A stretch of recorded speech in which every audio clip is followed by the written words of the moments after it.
হয় আপনারা বিচার নিশ্চিত করুন, না হয় আপনারা যাওয়ার রাস্তা খুঁজে বের করুন। নির্বাচনের সময় তারা বলেছিলেন তারা নির্বাচিত হলে ফ্যাসিবাদের হাতে যতগুলা খুন হয়েছে, গুম হয়েছে, নির্যাতন হয়েছে সবগুলার বিচার তারা করবে।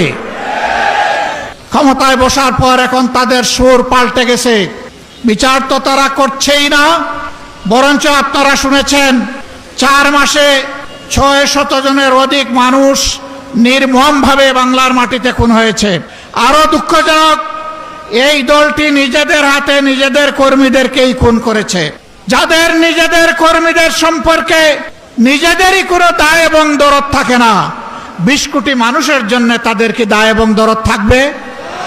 আমরা কোনো লক্ষণ দেখতে পাচ্ছি না। লজ্জার বিষয়, ফ্যাসিবাদ থেকে মুক্ত হওয়ার কথা বলে ঠিক ফ্যাসিবাদের রাজপথ ধরেই তারা এখন হাঁটা শুরু করেছেন। বাংলাদেশ ব্যাংকের গভর্নর, বিভিন্ন ব্যাংকে অযাচিত হস্তক্ষেপ, বিশ্ববিদ্যালয় কলেজগুলা দলীয় অনুগত লোকদেরকে দিয়ে দখল করা, জেলায় জেলায় প্রশাসক বসিয়ে দেওয়া, এমনকি খেলার মাঠটা পর্যন্ত তারা দলমুক্ত রাখতে পারলেন না। এইভাবে তারা আবার কার্যত একদলীয় ফ্যাসিবাদী শাসনের দিকেই আগাচ্ছেন। বন্ধুরা, বাংলাদেশ কিন্তু বারবার বিপ্লবের সাক্ষী।